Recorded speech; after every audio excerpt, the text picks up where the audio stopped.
राजनीति गर्न तपाईले त्यही मिडियालाई भन्नु नै भएको थियो, मलाई अवगतै थिएन यो कुरा चाहिँ भनेर पनि भन्नु भएको थियो तपाईले। मलाई थाहा थिएन। मैले भोलिपल्ट मिडियाबाट थाहा पाएँ। तपाईँलाई फिर्ता बोलाउनु मन्त्री परिषदले निर्णय गर्यो भन्यो। मैले सोचेँ अब फिर्ता जानुपर्छ त्यतिकै। तपाईँलाई मिडियाबाट नै थाहा पाउनुभयो, तपाईँले मन्त्री परिषदबाट पनि होइन? छैन, मैले मिडियाबाट थाहा पाएको।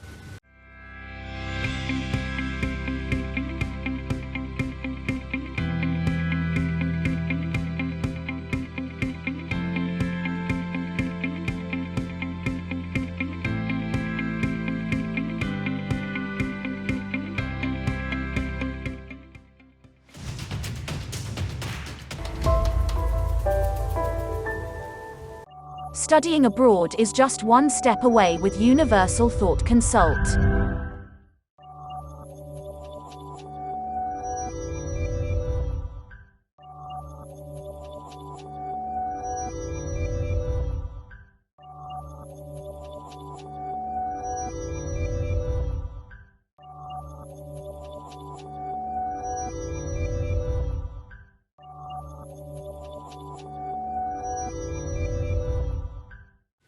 नमस्कार, म कार्यक्रम प्रस्तुता हिमाल सापकोटा र तपाईहरू हेर्दै हुनुहुन्छ नेपाल रिपोर्ट्सको प्रस्तुति सात समुद्र पारी।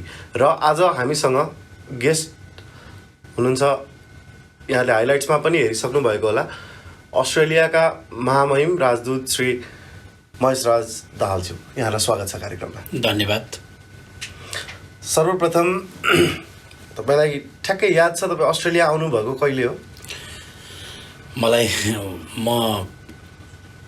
लास्ट इयर 1.5 वर्ष अगाडि, हजुर, 2018 को नोभेम्बरमा म आएँ।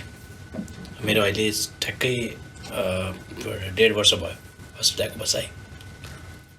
लगभग 1.5 वर्षसम्म कार्यरत राजदूत जस्तो पदमा, गरिमामय पद भन्छु म, कार्यरत भएर काम गर्दा 1.5 वर्षसम्मको तपाईँको जिन्दगीमा आएको भोगाई भनौँ, काम गर्दा आएका उतार चढावहरूका बारेमा केही भनिदिनुहोस् न।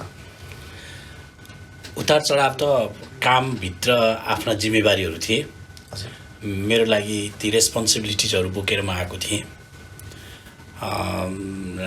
नेपाल र अस्ट्रेलिया बिचको हाम्रो 61 वर्षको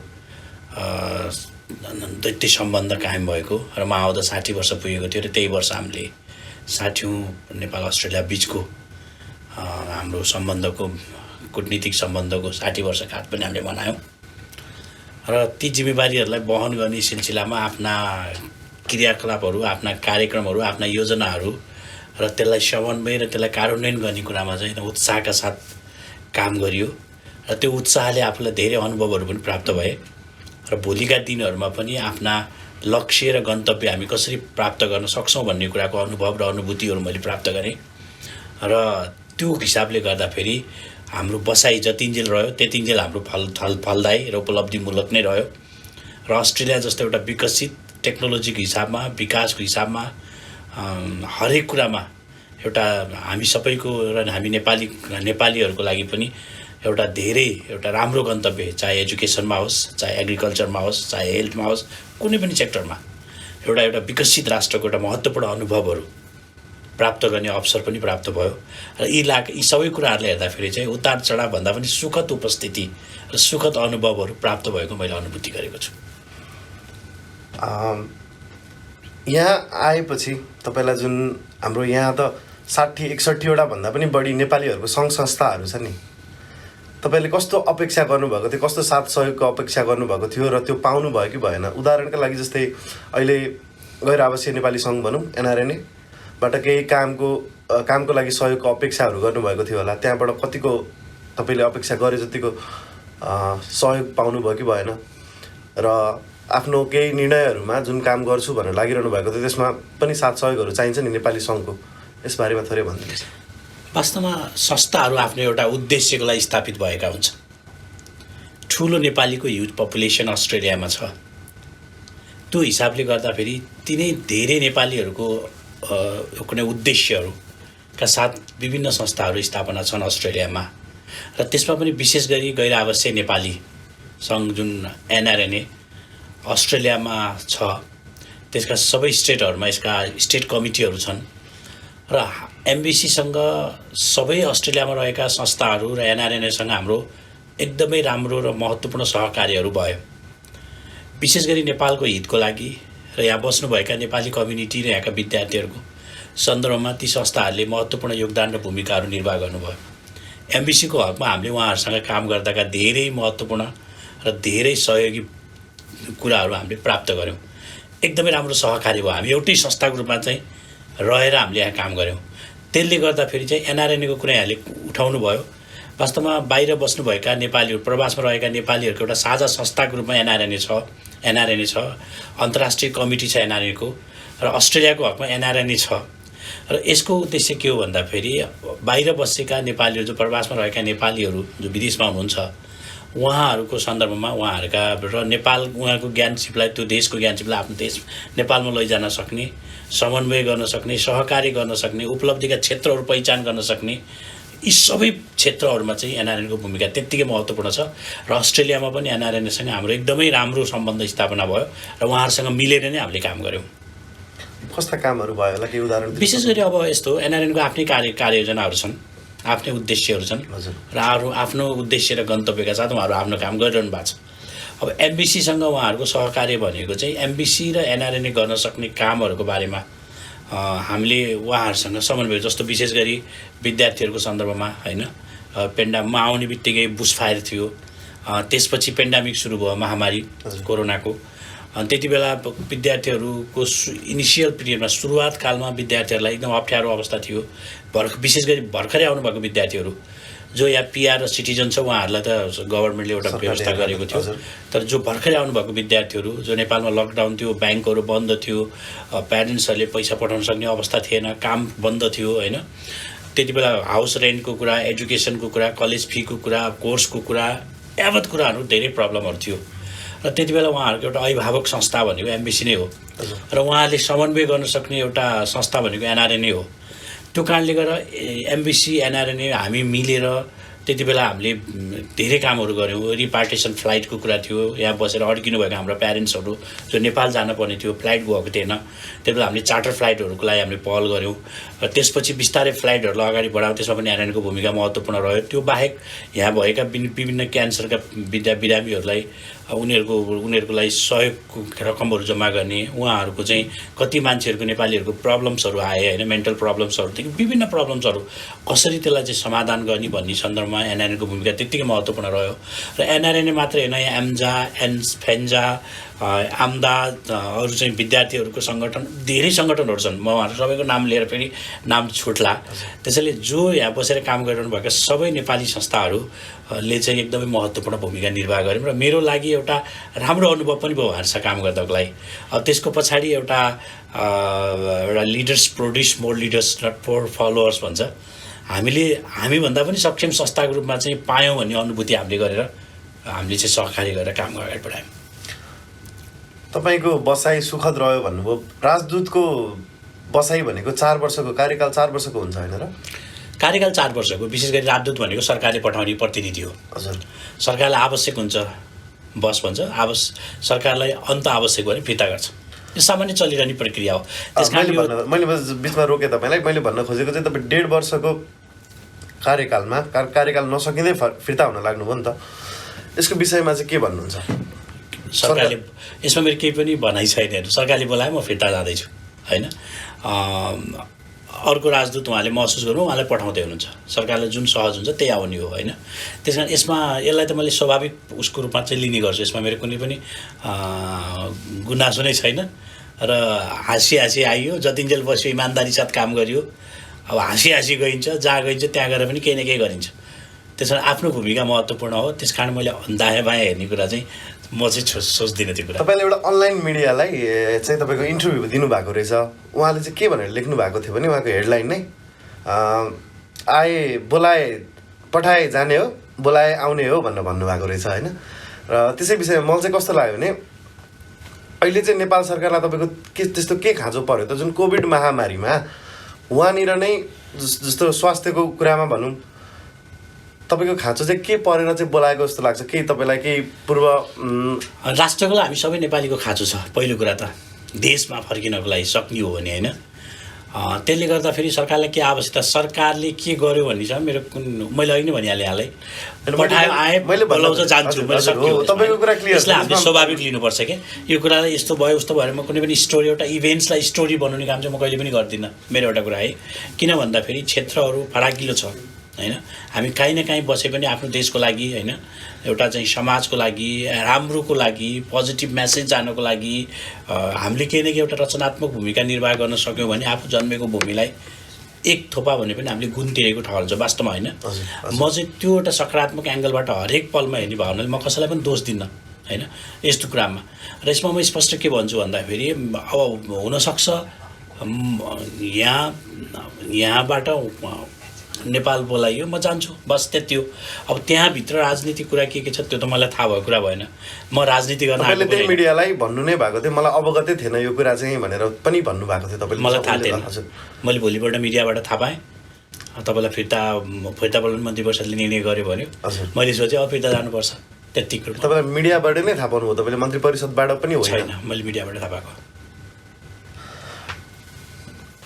राजदूतको रूपमा तपाईँ यहाँ आउँदाखेरि जुन पहिलो राजदूत हुनुहुन्थ्यो यहाँभन्दा अघिको राजदूत उहाँले गर्नुभएका कुनै कार्ययोजनामा तपाईँले त्यसलाई के अगाडि बढाउने तपाईँलाई सहज वातावरण थियो कि थिएन कार्ययोजना के कस्तो थियो त्यसलाई अगाडि बढाउने तपाईँले जमर्को गर्नुभयो कि भएन त्यसबारेमा पनि केही भनिदिनु संस्था जहिल्यै अविच्छिन्न उत्तराधिकारीवाला हुन्छ हेर्नुहोस् व्यक्ति को आउँछ र को जान्छसँग मतलब कुरा हुँदैन तर हाम्रो मिसन के हो भन्ने कुरा चाहिँ महत्त्वपूर्ण कुरा हो मैले अगाडिका राजदूतहरूले जे काम गरेर अधुरा थिए ती कामहरूलाई पुरा गर्नु मेरो एउटा दायित्व त्यो पनि थियो त्यसलाई मैले कन्टिन्युटी दिएँ दोस्रो कुरा आफ्ना पनि नयाँ कार्ययोजनाहरू हुन्छन् त्यो योजनाहरूलाई इम्प्लिमेन्टेसन गर्ने कार्यान्वयन गर्ने काम त्यसमा पनि म लागेँ म जाँदा फेरि मेरा पनि योजनाहरूमा केही अधुरा योजना छ भने भोलि आउने राजदूतले त्यसलाई पनि पुरा गर्ने काममा लाग्नुहुनेछ र उहाँका पनि आफ्नो योजनाहरू छन् त्यसलाई पुरा गर्ने काममा लाग्नुहुनेछ होइन एउटा संस्थालाई जहिले पनि हामी के भन्छ संस्थाको जीवन्तता हुन्छ क्या को आउने एक्टर्स को हो थाहा छैन एक्टर्स जो पनि आउन सक्छ जान सक्छ होइन पृथ्वी जस्तै त हो नि 100 वर्ष पछाडि पृथ्वीमा अहिले भएको मान्छे कोही प्रायः रहँदैनन् केही मान्छे बाहेक केही नगर्ने मान्छे बाहेक कोही पनि रहँदैन 100 वर्ष पछाडि आज जन्मेको मान्छे पनि 100 वर्ष पछाडि रहँदैन हाम्रो आयुको तुलना हेर्ने भने होइन 120 वर्ष नि बाँच्छन् त्यो अर्को कुरा हो तर सामान्यतया अहिले पृथ्वीमा जति मान्छे देख्छौँ नि 100 वर्षपछि कोही पनि रहँदैन तर पृथ्वी रहन्छ व्यवसाय रहन्छ यी सबै कुरा रहन्छन् के त्यसैले आउने जाने एक्टर्स भन्दा पनि त्यो होल सिस्टम चाहिँ लाइक कन्टिन्युटीको कुरा हो होइन त्यो हिसाबले गर्दा फेरि हामी साँच्चीकै अधुरा कामहरूलाई पुरा गर्ने र नयाँ कामहरूलाई कार्यान्वयन गराउने र समग्रमा अन्तत्वगत के भन्दा एउटा सकारात्मक र रचनात्मक परिवर्तन ल्याउने र त्यसले आफ्नो देशको हितको लागि नेपालीको हितको लागि होइन त्यसले महत्त्वपूर्ण भूमिका निर्वाह गर्न सकोस् त्यतातिर जानुपर्छ जस्तो मलाई लाग्छ र हामी त्यही अनुसार नै जान्छौँ र हाम्रो सोचाइ पनि त्यही हो एउटा मेरो बुझाइमा मामज्यू कस्तो हो भने एउटा पार्टीको राजदूत आएपछि जस्तो भनौँ कुनै पार्टीको फलानु पार्टीको राजदूत आउनुभयो र त्यो पार्टीको नभइकन त्यो उहाँ बिचमा फर्किनुभयो जस्तै उदाहरण तपाईँको दिउँ तपाईँ अहिले 1.5 वर्षमा फर्किँदै हुनुहुन्छ जुन नयाँ राजदूत आउनुहुन्छ उहाँ अर्कै पार्टीको आउनुभयो भने त्यसमा पनि होला नि त यो काम गरेको ठाउँमा मैले अर्कै पार्टीको मान्छेले गरेको ठाउँमा गरेको काम म किन गर्ने भन्ने खालका पनि होला नि त जस्तै एउटा इक्जाम्पलको लागि म मेलम्ची दिन्छु मेलम्ची आउँछ भनेको पनि धेरै भएको थियो बल्ल बल्ल अहिले आइपुगेको लगभग 60-70 वर्ष नै भयो मेलम्ची आउँछ भन्दै गरेको त्यस्तो हुन्छ त हुन सक्ने सम्भावना कतिको छ के भन्नु होइन त्यो त मान्छेमा भर पर्छ हेर्नुहोस् कहिले पनि हामीले पूर्वाग्रहको आँखाले हेर्नु हुँदैन नम्बर 1 राजनीति नै गर्ने हो भने राजनीतिमा रिस दोष र प्रतिशोध हुनु हुँदैन इगो असफल मान्छेले मात्र लिने गर्छ इगो भनेको इनर्जी गोज आउट हो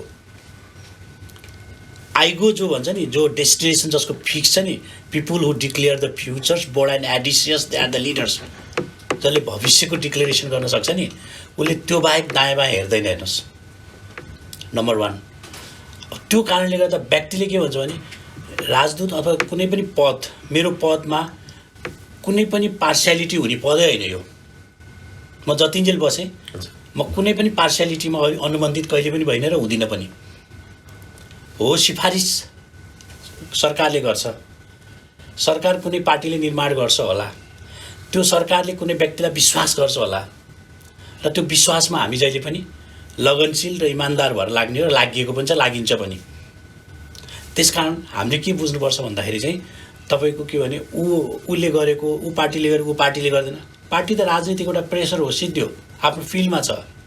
तर जिम्मेवारीभित्र एउटा चाहिँ इम्पार्सियल जिम्मेवारी भनौँ, कसैलाई पनि कुनै क्षेत्रमा लाग्न नहुने र समग्र देशको हित बाहेक अरू सोच्न नहुने जिम्मेवारी लिएर आएपछि त्योभन्दा बाहिर सोचिएन र सोच्नु पनि हुँदैन भन्ने मेरो मान्यता हो र मैले त्यसरी नै काम गरेँ।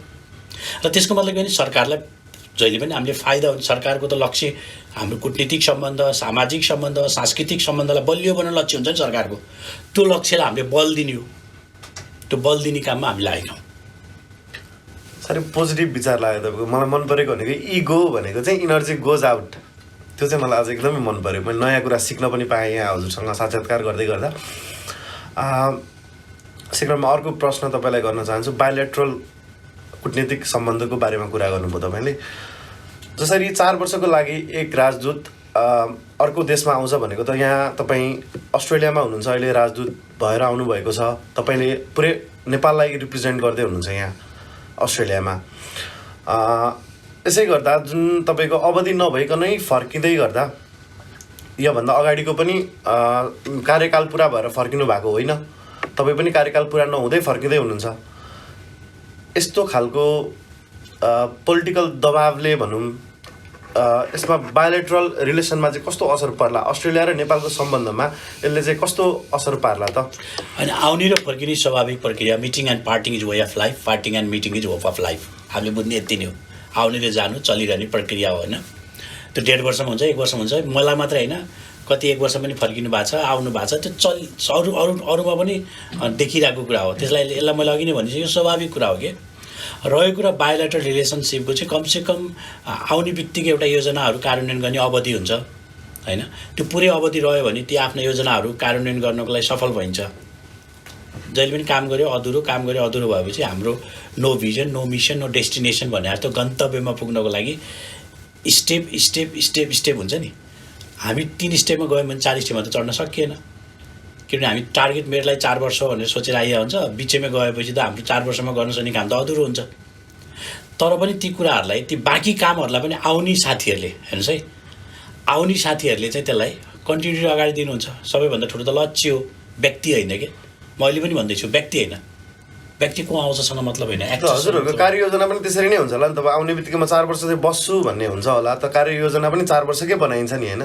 त्यो 4 वर्षको कार्ययोजना बनाउँदै गर्दा तपाईँ बिचमा अब 1.5 वर्षमा फर्किँदै हुनुहुन्छ, त्यसलाई त ब्रेक लाग्यो नि त कार्ययोजनामा त। कतिपय कार्ययोजना चाहिँ अब तपाईँले 1.5 वर्षमा जति गर्न सक्यो गर्यो, बाँकी 2.5 वर्षको गर्न सकिएन। हजुर, बाँकी अर्कोको पनि त 4 वर्ष हुन्छ नि त। हुन्छ, बाँकी अर्को ल्याएर त्यसलाई लिएर जानुहुन्छ। मैले अघि नै भने संस्था भनेको अविच्छिन्न हो कि, त्यसलाई स्टेप लाने होइन। तपाईँले चाहिँ कतिको सहजता आफ्नो कार्ययोजनामा जुन पुरा नभएका कामहरू छन् त्यसको पनि तपाईँहरूको पनि फाइलिङ हुन्छ, रेकर्डहरू हुन्छ होइन, कतिको सहजता चाहिँ तपाईँले प्रदान गरिदिएको छु जस्तो लाग्छ अब आउने नयाँ राजदूतलाई? एउटा कुरा है, मैले जहिले पनि संस्थालाई संस्थागत बनाउनुपर्छ कि।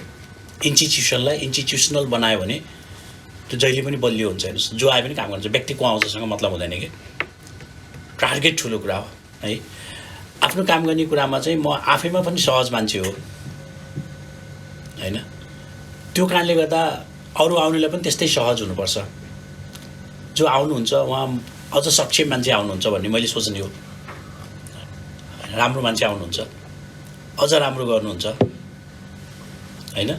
त्यो के भने हाम्रो अन्ततगत एउटा मिसन फर एचिभमेन्ट हुन्छ नि, लक्ष्यमा पुग्ने मिसन। त्यसलाई चाहिँ के भने हामीले अरूलाई हामीले रेस्पेक्ट दिँदा आफूलाई पनि रेस्पेक्ट हुन्छ क्या। Respect is not demanded, is earn भन्छ क्या। बुझ्नुभयो नि? अरूले गर्न सक्दैन, मैले मात्रै गर्न सक्छु भन्ने होइन कि। हामी सबैले गर्न सक्छौँ। Everyone is not perfect but everyone is best. बुझ्नुभयो नि? त्यसले प्र्याक्टिसलाई के हुन्छ भन्दाखेरि म चाहन्छु कि आउने साथीले पनि, आउने मामैमले जे पनि उहाँले राम्रै सोचेर आउनुहुन्छ र भएका राम्रा कामलाई उहाँले पनि कन्टिन्यू दिनुहुन्छ। बुझ्नुभयो नि? त्यसैले अस्ट्रेलियामा चाहिँ मैले स्ट्रेट एन्सर मात्रै खोजेको चाहिँ तपाईँले गर्नुभएका कामहरूको कार्ययोजनामा चाहिँ उहाँले आएर सिधै आउने बित्तिकै पहिलो दिन अफिस बसेर सर कार्ययोजना हेर्नुहुन्छ, उहाँले यति चाहिँ गर्नुभएछ, यो चाहिँ मेरो लागि छोडिदिनु भएछ, यतिको सहजता छ भन्ने वातावरण हुन्छ कि हुँदैन मात्रै भन्यो। यो काम चाहिँ मैले म भोलिबाट यो सिस्टम सहज छ हजुर, कार्यान्वयन उहाँको कुरा हो, मैले त केही भन्न सक्दिनँ। अनि तपाईँले बाटो चाहिँ दिनुभएको छ, उहाँ आएर गर्न चाहनुहुन्छ भने गर्न चाहिँ सक्नुहुन्छ, गर्नुहुन्छ। चाहनुहुन्छ भने गर्नुहुन्छ भने राम्रै गर्न आउनुहुन्छ हजुर सिस्टम सहज बनाइएको छ उहाँले गर्नुहुन्छ पक्कै पनि परिणाम राम्रो आउँछ अझ राम्रो काम लिएर उहाँ आउनुहुन्छ कि तपाईँका केही प्लानहरू तपाईँले बुदागत हिसाबमा भन्न सक्नुहुन्छ के चाहिँ थियो भनेर होइन के गरे भन्नुहोस् न पहिलो कुरा त हजुर। पहिलो कुरा त एउटा कुरा के हुन्छ भन्दा कामै गर्ने मान्छेको लागि भनाइ के छ भन्दाखेरि a week is long time in a politics भनिन्छ a minute is a long time events भनिन्छ कि कुनै काम गर्नको लागि 1 मिनट पनि महत्त्वपूर्ण काम हो बुझ्नुभयो नि त्यसैले अवधि जति अवधिमा हामीले टार्गेट गरेको छ टार्गेट गरेको काम चाहिँ हामीले गरियो जस्तो नम्बर 1 बिल्डिङको कुरा थियो बिल्डिङको कुरा हामीले अगाडि बढाएको छौँ बिल्डिङ बन्दै पनि अब बिल्डिङ बन्दैछ हामी सम्भवतः 2.5-3 वर्षभित्र अस्ट्रेलियामा नेपाल एम्बेसीको राम्रो बिल्डिङ हुनेछ त्यसलाई हामीले काम सुरु गरेका छौँ फेरि अर्को महामहिमजीले त्यसलाई अगाडि बढाउनुहुन्छ र एउटा बिल्डिङ कम्प्लिट हुन्छ नम्बर 2 ट्रेड एन्ड इन्भेस्टमेन्टमा हामीले अलिकति काम गऱ्यौँ इन्भेस्टमेन्टमा इन्भेस्टरहरू नेपाल पठाउने काम गऱ्यौँ अस्ट्रेलिया र नेपालको बिचको ट्रेड सम्बन्ध जोड्ने काम र ट्रेड इन्ट्रोड्युस गर्ने काम चाहिँ हामीले गऱ्यौँ त्यसलाई trade expo trade exchange trade institutes हामीले विभिन्न कार्यक्रमहरू गर्ने काम गऱ्यौँ नम्बर 3 कुरा स्टुडेन्टहरूको सन्दर्भमा किनभने एउटा राम्रो एजुकेसन गन्तव्य हो अस्ट्रेलिया होइन 1,50,000 Nepali diaspora are living here र त्यसमाथि नभए पनि 60-63 भन्दा बढी विद्यार्थीहरू चाहिँ अध्ययन गरिरहेको अवस्था छ र यहाँ विद्यार्थीहरूको लागि एउटा सहज वातावरण होइन त्यस कुराहरूमा हामीले चाहिँ एउटा राम्रो अभिभावकत्व ग्रहण गर्न पर्ने हुन्छ त्यो काम हामीले गऱ्यौँ एकदमै अप्ठ्यारो सिचुएसनमा आएको किनभने आउने बित्तिकै महामारी भयो होइन त्यसले गर्दा आउने बेला बुसफायर चलिरहेको थियो त्यो बुसफायर सकिने बित्तिकै महामारी भयो महामारी हुने बित्तिकै साँच्चै स्टेटहरू घुम्न सकेको अवस्था थिएन राम्रोसँग काम गर्न सक्ने सिचुएसन थिएन तर यो पनि मेरो लागि एउटा चुनौती के थियो भन्दाखेरि समस्या पनि त आएको थियो नि त्यसलाई कसरी समाधान गर्ने होइन त्यतातिर हामीले केन्द्रित गऱ्यौँ त्यतातिर हाम्रो कामहरू भए र त्यसपछि हाम्रो आफ्नो एम्बेसीको एडमिनिस्ट्रेसन र म्यानेजमेन्टलाई हामीले अझ प्रभावकारी बनायौँ होइन डे टु डे एम्बेसीबाट लाभान्वित हुनुपर्ने कुराहरू नेपाली कम्युनिटीको हामीले सहज बनायौँ अनि हामीले अस्ट्रेलिया गभर्मेन्ट स्टेट गभर्मेन्ट्सहरू निरन्तर भिजिट गऱ्यौँ कुरा राख्यौँ नेपालको हितको लागि बायोलेटरल रिलेसनको लागि पार्लियामेन्ट्री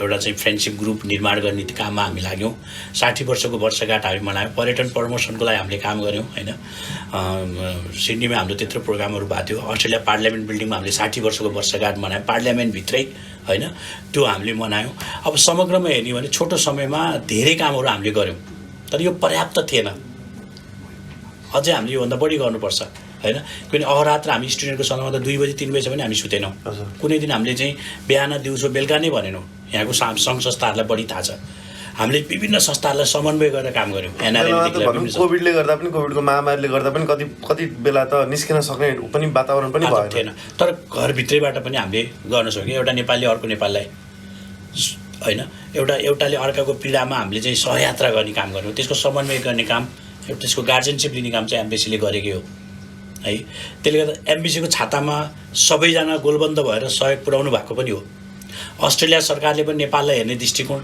जहिले पनि सकारात्मक र प्रभावकारी रह्यो नेपाल आफैमा एउटा चाहिँ के भन्दा एउटा चाहिँ एउटा भनौँ न विकासको गतिमा लम्बिरहेको अवस्थामा होइन नेपाल सरकारले एउटा दृष्टिकोण बोकेर एउटा चाहिँ नेपाललाई कसरी समृद्ध नेपाल सुखी नेपाली बनाउन सकिन्छ भन्ने अभियानमा सरकार लागिरहेको छ त्यो हिसाबमा हामीले अस्ट्रेलियामा रहेर पनि होइन हामीले एम्बेसीको तर्फबाट हामीले सरकारको त्यो लक्ष्यलाई पुरा गर्ने काममा हामी लाग्यौँ होइन त्यसले गर्दा फेरि चाहिँ छोटो समयमा पनि हामीले धेरै काम गऱ्यौँ र बाँकी कामहरूलाई निरन्तरता दिन सक्यो भने अस्ट्रेलिया र नेपालको बिचको बायोलेटरल रिलेसनसिपमा एउटा राम्रो आयाम थपिनेछ र अस्ट्रेलियाले नेपाललाई दिने जुन फन्ड हुन्छ नि अस्ट्रेलिया एड मार्फत यो वर्ष अरू देशमा यो कोभिडको कारणले फन्ड घट्यो तर नेपाललाई घटेन कति पनि घटेन हामीले उच्च स्तरीय भ्रमणको लागि पहल गऱ्यौँ गभर्नर जनरल जानको लागि करिब हामीले पहल अगाडि बढिसकेका थियौँ हामीले सिधा हवाई उडानको कुरा गऱ्यौँ नेपाल एयरलाइन्सको एयरलाइन्स अस्ट्रेलियामा 5-4वटा चार्टर फ्लाइट त आएको थियो र हामीले अस्ट्रेलियाको टोरन्टोमा जो साइन भएको थियो नेपाल अस्ट्रेलियाको सिधा हवाई उडानको सन्दर्भमा हवाई विभाग र हाम्रो पर्यटन मन्त्री आएको बेलामा उहाँलाई समेत उपस्थित गराएर हामीले एउटा मिटिङ गरेर अब कसरी सिधा हवाई उडान गर्न सकिन्छ त्यतातिर हामी लाग्यौँ यसमा अपडेट के छ त्यो अपडेट अगाडि बढिरहेछ वर्कआउट भइरहेछ होइन त्यतातिर हामी लाग्यौँ अनि टेप छ नि भोकेसनल एजुकेसन र हाम्रो सिटिभिटी छ नि भोकेसनल कसरी टाइप गर्ने कोर्सहरूलाई, कसरी यो कोर्सहरू नेपालमा चाहिँ अझ इन्ट्रोड्युस गराएर लैजाने भनेर टेपको डाइरेक्टर चेयरम्यानदेखि लिएर सबैसँग हामीले कुराहरू अगाडि एमबिसीमा हामीले मिटिङ गरेका थियौँ। त्यतिखेर युनिभर्सिटीसँग हामीले चाहिँ मिटिङहरू गऱ्यौँ होइन। नेपाल युनिभर्सिटीमा उपलब्ध यता राम्रो कोर्सहरू नेपाली विद्यार्थीहरू कसरी लाभान्वित हुन सक्छन्, कसरी सहज हुनसक्छ, कसरी स्कलरसिपको सङ्ख्या बढ्न सक्छ भन्ने सन्दर्भमा नेपाली विद्यार्थीहरूलाई पैसा नभएको मान्छे पनि त अस्ट्रेलिया पढ्न आउन पाउने वातावरण कसरी बन्न सक्छ। अझ मलाई खड्केको कुरा चाहिँ तपाईँ कहाँबाट आउनु भने अस्ट्रेलिया चितवनबाट, झापाबाट, पोखराबाट, नवलपरासीबाट, बुटोलबाट भन्ने धेरै देख्छु कि, बाजुराबाट, दैलेखबाट, डडेलधुराबाट, पश्चिमतिर ताप्लेजुङबाट, उतातिर रिमोट छ नि बाट आएको भन्ने मान्छे म एकदम कम देख्छु। यसको मतलब के हो भने त्यहाँका विद्यार्थीहरू पनि अस्ट्रेलियाको यत्रो एउटा चाहिँ विकसित शिक्षा लिने अवसरबाट किन वञ्चित हुने, किन स्कलरसिपको सङ्ख्या अस्ट्रेलिया आउन नसके पनि शिक्षित चाहिँ अस्ट्रेलियाको शिक्षा चाहिँ उता पनि लिन सक्यो र उता पनि लिन सक्यो एउटा कुरा। दोस्रो कुरा उहाँहरूलाई आउनको लागि स्कलरसिप सङ्ख्या बढाइदिनु पऱ्यो क्या। जसले नेपालीहरूले पनि धेरै कलेजहरू खोल्नु भएको छ यहाँ, उहाँहरूलाई पनि मैले भने नेपाली जसले कलेज खोल्नु उहाँले स्कुल अफ कोटाहरू चाहिँ बरु अलिकति रिमोट एरियामा होइन, जसको पैसाको एकदमै मान्छे ट्यालेन्टेड छ तर पैसा छैन, बरु त्यो क्षेत्रमा स्कलरसिपको सङ्ख्या बढाइदिने, उनीहरूले अस्ट्रेलिया आएर पढ्न सक्ने वातावरण बनाइदिनु सक्यो भने कमसेकम एउटा कलेजले 10जना 5वटा स्कलरसिप मात्रै दियो भने पनि यहाँ 50वटा भन्दा बढी त नेपालीहरूको कलेज छ। त्यो हिसाबमा 5वटा भयो भने पनि 250जना नेपाली लाभान्वित भएनन्, पैसा नभए अस्ट्रेलिया पढेनन्। यो हिसाबले गर्दा उनीहरूको जीवनस्तरमा पनि परिवर्तन आएन भनेपछि यतातिर पनि हामीले सोच्नुपर्छ। किनभने संसारमा मरेर कसैले लाँदैन। हेर्नुहोस्, हामी जोड्छौँ भने अरूको लागि पनि हामी गरौँ, समाजको लागि गरौँ, देशको लागि गरौँ होइन। मैले नै जब कोभिड आयो 1 महिनाको तलब मैले कोभिड फन्डमा हाल्थेँ। यति बेला मैले सबै राजदूत दल भने हामी सबैले मिलेर हालौँ, एउटा कलेक्टिभ फन्ड बनाऊँ भनेर हामी लाग्यौँ। हेर्नुहोस्, मिडियाहरूसँग हामीलाई पर्सनल हाइलाइट हुनुसँग हामीलाई किन मतलब कुरा भएन, तर हामीले रियल काममा चाहिँ एक्सनमा हामी जाउँ भन्ने कुराहरू भयो। त्यसले हिसाबले के भने अहिले सबै संस्थाहरू मिलेर काम गरिरहेका छौँ। हामी यत्रो नेपाली, तपाईँले 67वटा संस्था भन्नुभयो नि, अझ त्योभन्दा बढी होला। सबै संस्थाहरू अहिले हामी एकत्रित भएर युनाइटेड भएर नेपालको हितको लागि किन काम गरिरहेछौँ। अब अहिले हेर्नुहोस् नेपालमा बिचमा तपाईँको कुरा काटेँ मैले, जुन तपाईँले बनाउनु भएको सम्बन्ध छ नि 1.5 वर्षमा बनाउनु भएका, तपाईँले भन्नुभयो स्टेट गभर्मेन्टसँग त्यसै गरी अस्ट्रेलियन गभर्मेन्टसँग बनाउनु भएको सम्बन्धहरू, अब नयाँ राजदूत आउँदा उहाँलाई पनि त्यतिकै समय लाग्ला नि त, त्योभन्दा हामीलाई घाटा भयो। त्यही त मैले भनिहालेँ, बिचबिचमा कूटनीतिक सम्बन्धमा चाहिँ इन्टरभेन्सन नभए राम्रो हो। तपाईँले पनि त्यही भन्नुहुन्छ, मैले पनि त्यही भन्छु, हामी सबैले त्यही भन्छौँ। एकजनालाई कमसेकम 4 वर्ष बुझिदिनु पऱ्यो। अब त्यो उहाँको कुरा हो, त्यो मेरो कुरा भएन, राइट। त्यसले के गर्छ भन्दाखेरि बायोलेटरल रिलेसनसिपमा एउटा सम्बन्ध जोडिरहेको हुन्छ, फिट जाँदाखेरि चाहिँ हामी गन्तव्यमा पुग्नलाई अलिकति अप्ठ्यारो त पर्छ नै। तर पनि हामीले बुझ्ने के भने सुविधा हेरी आराम गरी यात्रा गर्नेहरू कोही काहीँ पुगेर पनि काहीँ पुग्दैनन्। फ्याक्ट कुरा त्यो हेर्नुहोस् है। त्यसले गर्दाखेरि चाहिँ अप्ठ्यारोमा पनि काम गरौँ, किनभने हरेक कुराहरू सम्भव छ। It is difficulties but not impossible भन्छ कि। त्यसले गर्दाखेरि चाहिँ हामीले के बुझौँ भन्दाखेरि अब यो चाँडै किन बोलायो, सकेसम्म सबैलाई अवधिमा दिँदा राम्रो हुन्छ। अब किन बोलायो, सरकारलाई लाग्यो बोलायो, सिद्धि। अब म आएँ जान्छु, कार्यक्षमता पनि देख्न पाइयो नि त। 4 वर्ष काम गर्न पाइयो भने त्यसले यतिको काम चाहिँ गर्दो रहेछ भन्ने पनि त देख्न पाइयो नि त। पिपल जज बाई एक्सन नट इन्टेन्सन। हुने बिरुवाको चिल्लो पात भन्ने थाहा छ हजुर। तपाईँ कस्तो भन्ने कुरा तपाईँको पहिलो स्टेपले, पहिलो दिनले तपाईँलाई निर्धारण गर्छ। नगर्नेलाई 10 वर्ष दिए पनि केही गर्दैन, गर्नेले 1 वर्ष पनि धेरै गर्छ। म जेसिसबाट आएको, जेसिसको राष्ट्रिय अध्यक्ष पनि भएको थिएँ म। हामी 1 year 1 man 1 post भन्थ्यौँ कि 1 वर्षमा गरेर देखाएन। लिडर्सले 1 दिनको मुख्यमन्त्री भन्ने सुन्नु भएन तपाईँले? फिल्मै छ नि होइन, अनिल कपुरको छ 1 दिनको मुख्यमन्त्री। गर्नेले 1 दिनमा कसरी चमत्कार गर्छ भन्ने त त्यो फिल्ममा देखिया छ नि त। नायक भन्ने के नायक भन्ने मुभी छ, 1 दिनको मुख्यमन्त्री छ राजेश खन्नाको, तपाईँले फिल्म हेर्नु भएको छ। 1 डे कति काफी छ भन्ने कुरा के। त्यसले गर्दाखेरि अवधि कति र के भन्ने कुरा होइन कि, नियत सफा हुनु पऱ्यो, बिहेभियर स्पष्ट हुनु पऱ्यो। त्यसलाई यसो पनि भनौँ, त्यसो भए कार्यकाल पुरा भएर पनि त्यसो भए कतिपय काम नभएका पनि होला नि भनौँ।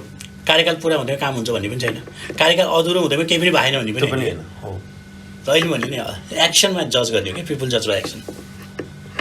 अब म 1.5 वर्ष 19 महिना हुन लाग्यो, 1.5 वर्ष पनि 19 महिना हुन लाग्यो, 18 महिना लगभग 18 कम्प्लिट भइसक्यो, 19मा लागिसक्यो, 19 लागिसक्यो। अब अझै 10-12 दिन छ जान बाँकी। त्यो हिसाबले गर्दाखेरि एभरेज 20 महिनाको टाइम मेरो जान्छ भनेपछि 20 months भनेको त गर्नेलाई त धेरै समय पनि त हो नि। मैले त्यसलाई एकदम थोरै समय भने पुरै कार्यकाल बस्न पाए भए अझ राम्रो हुन्थ्यो। त्यो सिस्टम बनाएको भए बायोलेटरलमा एउटा राम्रो प्रभाव हुन्थ्यो। भएन जति भयो त्यसैमा पनि राम्रा कामहरू भयो राम्रा काम भए तपाईँहरूले जज गरिहाल्नुहुन्छ सबैले जज गरिरहनु भएको छ गर्नुहुन्छ होइन होला गर्छु भन्दा पनि कतिपय कामहरू नजानेर अन्यलले गल्ती पनि हुनसक्छ मान्छेको त गल्ती हुन्छ होइन ती कुराहरूमा राम्रा शुभचिन्तकले फिडब्याक पनि दिनुभयो होला आएका फिडब्याकलाई मैले आफ्नो जीवनमा परिवर्तनको बाटोमा प्रयोग गरेँ होला तर समग्रमा कामले के दिँदो रहेछ भन्दा सिकाइदिँदो रहेछ कि अनुभव दिँदो रहेछ त्यो मेरो जीवनको कुनै न कुनै पार्टमा त्यसलाई मैले इम्प्लिमेन्ट गर्छु होइन अप्ठ्यारो भए ठक्कर खाएर सिक्छु राम्रो भए अझ राम्रो गरेर सिक्छु त्यसले के हुन्छ भन्दाखेरि कुनै न कुनै पार्टमा चाहिँ एकदमै सफल हुन सजिलो हुन्छ त्यसैले मान्छेले यो गरेन त्यो गर्ने यहाँ भने अर्कालाई दोष थुपार्ने गाली गर्ने यो भएन म चाहिँ त्यो पक्षमा छैन हरेक कुराहरू राम्रो भएको छ हुन्छ र जे हुन्छ राम्रो हुन्छ तपाईँको फर्किने क्रममा कुरा गर्छु म फर्किने क्रममा अहिले प्लेन सेन त सबै बन्द छ नि यो भयो भने तपाईँ प्लेन बन्द भएपछि तपाईँलाई फर्किने वातावरण पनि हुँदैन र वातावरण नभएपछि तपाईँ यहीँ बस्नुपर्ने स्थितिमा प्लेन जुन दिन खुल्छ त्यो दिन म जानै पर्छ र म जान्छु अब प्लेनै खुलेन भने त कसरी को जान सक्छ मैले यसमा ठ्याक्क सोध्न खोजेको कुरा चाहिँ के हो भने प्लेन खुलेन जस्तै 2 महिना 3 महिना प्लेन खुलेन भने तपाईँ यहाँ बस्दाको खर्च चाहिँ कसले बेहोर्छ त्यो होइन सरकारले मलाई के भनेको छ भने प्लेन चलेपछि पहिलो प्लेनमा भन्दा अगाडि चाहिँ उसलाई नियमित काम गर्न दिनु भनेर चिठी पठाइसक्यो भने त्यो खर्चसम्म तपाईँ त्यही पदमै हुनुहुन्छ प्लेन नखुल्ने बेलासम्म र त्यो काम तपाईँ कार्यान्वयन गरिरहनुहुन्छ प्लेन नचल्ने न उताबाट कोही आउँछ न उताबाट कोही जान सक्छ गर्ने के अनि यहाँ बसेर त्यो त सरकारले सबै कुरा व्यवस्था मिलाइसकेको छ सरकारलाई पनि थाहा छ नि यस्तो कुराहरू त र मैले अब अघि नै पनि सोधेँ तपाईँलाई यो कार्ययोजना जुन पुरा भएका कुराहरू त तपाईँले गर्नुभयो अधुरा कुराहरू चाहिँ के हुन् त्यो चाहिँ हामी आज यहाँ बुधा टिपोट गर्छौँ र नयाँ आउने महामहिमलाई हामी यसरी नै इन्टरभ्यू लिएर इन्टरभ्यू मार्फतै हामीलाई चाहिँ उहाँले यसो भन्नुभयो होइन अधुरा भन्ने हुँदैन यो डिप्लोमेसीमा हेर्नुहोस् डिप्लोमेसी 2+2=4 हुँदैन डिप्लोमेसीको क्षेत्र भेग हुन्छ हेर्नुहोस् ट्रेड राम्रो गर्ने दुई देशको बिचको ट्रेड गर्ने ट्रेड एग्रिमेन्ट गर्ने ट्रेड रिलेसन बनाउने ट्रेड सम्बन्ध जोड्ने भनेको दुईटा देशको बिचमा 25वटा आइटम्सहरू चाहिँ एक्सचेन्ज गर्ने सिद्धियो त होइन 50वटा आइटम हुन्छ फेरि सकिने कुरा होइन कि इन्भेस्टमेन्ट 1000 इन्भेस्टमेन्ट गर्ने इन्भेस्टमेन्टको फ्याक्टर्स इन्डिङ हुन्छ र कति हुन्छ फेरि नियमित चल्छ सम्बन्ध तपाईँ र मेरो सम्बन्ध चाहिँ दाइ भाइ भइयो ल मानौँ म तपाईँ आयो म दाइ हो दाइ भाइ मात्रै हो त दाइ भाइभित्रको गाढा सम्बन्ध छ गाढाभित्रको नि अझ गाढा सम्बन्ध हुन्छ टुङ्गिन्छ र कहिले पनि टुङ्गिँदैन त्यसले यो रोकिन्छ भन्ने कुरा होइन कि दुईवटा कुरा के भने हाम्रो दैत्य सम्बन्धको 61 वर्षमा जुन एउटा अस्ट्रेलियाले नेपाललाई हेर्ने दृष्टिकोण र नेपालले अस्ट्रेलियाले हेर्ने दृष्टिकोण दुवै पक्षमा हेर्नुहोस् है जुन एउटा चाहिँ एकदमै सुमधुर छ नि हाम्रो सम्बन्ध अस्ट्रेलियामा कति नेपालीहरूले आज यहाँ बसिरहनु भएको छ त्यो अपर्च्युनिटी छ नेपालीको लागि पनि अस्ट्रेलिया सरकारले नेपालको कम्युनिटी फरेस्ट्री हेल्थदेखि लिएर लाइभलीहुड स्ट्राटेजीमा कति ठुलो फन्डिङ गरिरहेछ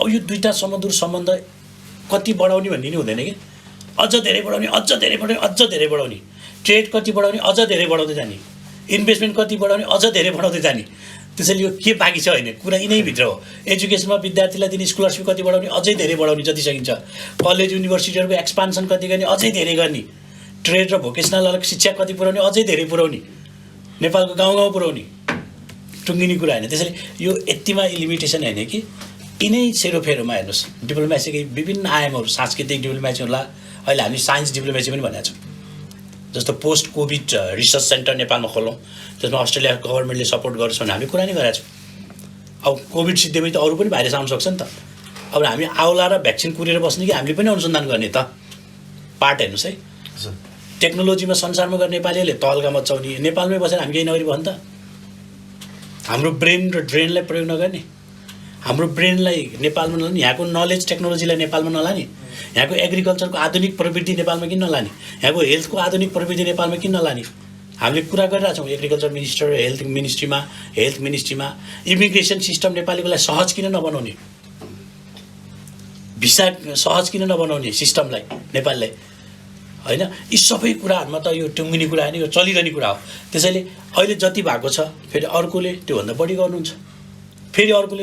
गर्नुहुन्छ र हामी एक दिनमा एउटा राम्रो मिसनका साथ अगाडि बढ्यौँ भने हाम्रो डिप्लोमेसी रोल एकदमै प्रभावकारी हुन्छ र हामीले प्रभावकारी बनाउनुपर्छ धन्यवाद तपाईँको उसले मैले के हुन्छ भन्दा पनि राम्रो गर्ने, अझै बढी गर्ने, के भइरहेछ भन्दा पनि अझै बढी गर्ने भन्नुभयो होइन। यसमा अब अर्को यसमा एउटा क्विन्टल र तौल जोडेर भन्ने कुरै भएन कि हो, अझै धेरै गर्ने, जे गरिँदैछ अझै धेरै गर्ने। अर्को एउटा प्रश्न चाहिँ तपाईँले अघि भन्नुभएको थियो, हामीले यहाँ भएका विद्यार्थीहरूलाई चाहिँ सहयोग गऱ्यौँ कोभिडको बेलामा, र यहाँ रहेका परिवारहरूलाई नेपाल लानलाई हामीले मद्दत गऱ्यौँ भने 4वटा त फ्लाइट पनि आयो नेपालबाट, नेपाली एयरलाइन्सबाट भने वहाँ अड्केर बसेका विद्यार्थीहरूको लागि चाहिँ केही पहल भएनन् कि? भइरहेछ। हामीले 4वटा मिटिङ त विद्यार्थीहरूसँग गऱ्यौँ है, उहाँहरूको प्रब्लमहरू हामीले बुझेका छौँ। अस्ट्रेलिया गभर्मेन्टलाई पनि हामीले अनुरोध गऱ्यौँ, हामीले शिक्षा मन्त्रालय यहाँको डिपार्टमेन्ट अफ एजुकेसनमा पत्राचार पनि गऱ्यौँ, विशेष अनुरोध गऱ्यौँ। अस्ट्रेलिया ल्याएको पाइलट प्रोजेक्टहरू थियो नि डार्बिनमा लिएर नि 63 विद्यार्थी, त्यसमा नेपालीहरू पनि परोस् भनेर लबिङ गऱ्यौँ। अरू क्षेत्रमा त्यसमा त्यो पनि परोस् भन्यौँ। नेपालमा बसेका विद्यार्थी जो फिस तिरेका छन्, जसले अनलाइन पढ्नु परिरहेछ, जो मेन्टली उहाँले यति ठुलो तनाव भएको छ, त्यो हामीले बुझेका छौँ। उहाँले पटक एमबिसीमा लेख्नुहुन्छ, भन्नुहुन्छ। त्यो बाहेक इन्स्टिट्युटका समस्याहरू हामीले फर्मेट गरेर 1800 विद्यार्थीले आफ्नो समस्याहरू नै भर्नुभएको थियो। हेर्नुहोस्, अब यी सबै कुरामा हामीले पहल गऱ्यौँ, तर सिचुएसन कसैको काबुमा छैन।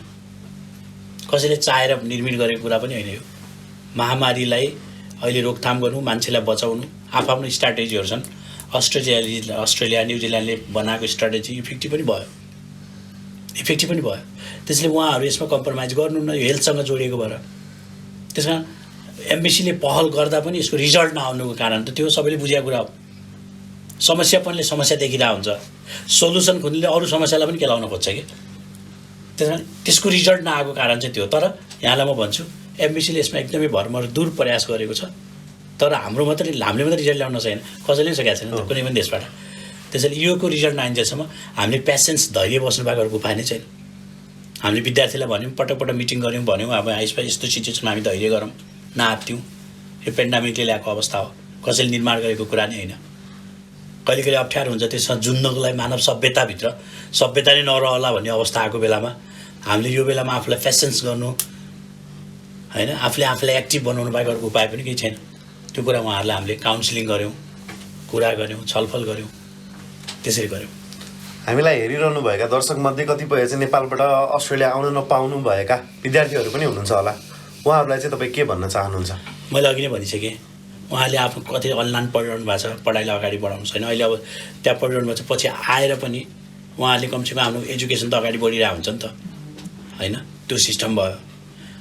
अर्को कुरा चाहिँ उहाँले आफ्नो कोर्सलाई जो चाहिँ अब आउनुको लागि स्ट्यान्ड बाई बस्नु भएको, भिसा लाग्नु भएको छ अथवा भिसा नलागे पनि जानको लागि प्रोसेस अगाडि बढाइरहनु भएको छ, उहाँहरूले अहिले चाहिँ यो स्थितिमा आफूलाई बच्ने, नेपालमा रहेका दाजुभाइ दिदीबहिनी नेपालीहरूलाई उहाँहरूलाई सुसूचित गर्ने होइन। अब अहिले आफ्नो अध्ययनलाई एकदम हिम्मतका साथ अगाडि बढाउने र आफूलाई एउटा बोल्ड स्ट्रङ भएर चाहिँ पेसेन्स गर्ने। अब जुन दिन अस्ट्रेलिया सरकारले पनि यसलाई चाँडैभन्दा चाँडै खोलौँ भन्ने उहाँहरूको पनि चाहना। नेपाली राजदूतावासको पनि पहल चाहिँ हुँदैछ भन्ने कुरा भइरहेछ, हुँदैछ होइन, भइरहेछ, पलपलमा भएको छ। तर यो ठ्याक्कै रिजल्ट नआउनुको कारण त सबैले बुझाएको छ। फेरि उहाँहरूलाई पेसेन्स हुने र चाँडोभन्दा चाँडो खुलोस् र खुल्छ भन्ने कुरामा विश्वास गर्ने, अर्को के उपाय छ? र जाँदै म तपाईँलाई यो कार्यक्रमको अन्तिम प्रश्न, नेपाली राजदूतावासमा पनि तपाईँले भोगेका कमी कमजोरीहरू, अभावहरू चाहिँ के कस्ता छन्? हामी लिमिटेड रिसोर्सेसबाट धेरै काम गर्नुपर्छ। एउटा कुरा, हाम्रो कर्मचारीको सङ्ख्या एकदम थोरै छ। यति धेरै पावर अफ एटर्नी बनाउनु पर्नेदेखि लिएर पासपोर्टदेखि लिएर होइन, धेरै सङ्ख्या, किनभने ह्युज पपुलेसन छ नि त नेपालीको होइन, यति ठुलो नेपालीको भनेपछि एमबिसीमा त यति ठुलो भिड लाग्छ कि त्यो कारणले गर्दा हाम्रो चाहिँ मेन पावर रिसोर्सेस कम छ। हामी थोरै रिसोर्समा धेरै काम गर्नुपर्छ। त्यो भए अझ राम्रो हुन्छ। हामीले सरकारलाई पनि भनिरहेको छौँ, उहाँहरू पनि पोजिटिभ हुनुहुन्छ, हुनसक्छ यसमा एउटा केही चेन्ज होला होइन। अब अरू कुरा भन्नुहुन्छ भने त अब अहिले तत्काललाई अहिले मेन देखिएको समस्या त त्यति मात्रै, अरू केही पनि छैन त्यस्तो। यो कुरामा सरकारको पनि ध्यान आकर्षण होस् भन्ने होइन, सरकारले ध्यान दिइरहेछ, परिणाम ध्यान दिइरहेछ। सरकारले पनि पक्कै पनि यसको बारेमा सोचिरहेछ, केही गर्ला। तपाईँहरूको तर्फबाट पहल चाहिँ भइसक्यो सरकारलाई कि? हामीले अनुरोध गरिरहेछौँ, हामीलाई अलिकति रिसोर्स मेन पावरको कमी भएको छ, केही मिल्छ भने सङ्ख्या वृद्धि होस् भनेर उहाँहरू लागिरहनु भएको छ। अब त्यो पनि होला, उहाँहरूको प्रक्रिया छ, केही छ, सकारात्मक छ। जाँदा जाँदै हाम्रो यो 7 समुद्र पारीका दर्शकवृन्दहरूलाई के भन्न चाहनुहुन्छ? 7 समुद्र पारी अहिले एकदमै ठुलो महामारी छ होइन, नेपाल झन् सङ्कटमा छ। यति बेला सबै नेपालीहरूले, संसारभरका नेपालीले नेपाललाई सहयोग गर्नुपर्ने अवस्था छ, विशेष गरी इक्विपमेन्टहरूको सन्दर्भमा, अक्सिजनदेखि लिएर सिलिन्डर्सदेखि लिएर होइन। विशेष गरी यो बेलामा चाहिँ नेपालीहरूमा चाहिँ यो बेलामा सबै संसारका नेपालीहरूले जुन एउटा हामीभित्रको आफ्नो परिवार फ्यामिली पनि त नेपालमा छ होइन, सबैले मिलेर यति बेला सहयोग गरौँ। अब पनि एउटा बाँचौँ यति बेला होइन, सेफ भएर बसौँ, आइसोलेसनमा बसौँ होइन। नेपालमा लकडाउन छ भने लकडाउनलाई उल्लङ्घन नगरौँ, नियमलाई उल्लङ्घन नगरौँ, त्यो हाम्रो परिवारलाई त्यो सन्देश पुऱ्याउँ। र यति बेला के भने हामी सबैजना बाँचौँ र बचौँ। बाँकी कुरा एउटा सुमधुर समय परिस्थिति निर्माण भइसकेपछि फेरि हामी अगाडि बढौँला। तपाईँको बहुमूल्य समय खर्चेर यहाँ हामीलाई समय दिनुभयो र यस इन्टरभ्यूको लागि आइदिनु भयो, त्यसको लागि धेरै धेरै धन्यवाद यहाँलाई। धन्यवाद यहाँले बोलाइदिनु भयो र आफ्नो कुरा राख्न दिनुभएकोमा। Thank you. हाम्रो टाइटल स्पोन्सरको तर्फबाट यो तपाईँलाई चाहिँ मायाको चिनो दिएका छौँ र यसमा चाहिँ मेरो शब्द छ, एकचोटि पढेर पनि सुनाइदिनु होला। एकचोटि निकालेरै पढेर सुनाइदिनु भएको छ। भन्नुहोस् न।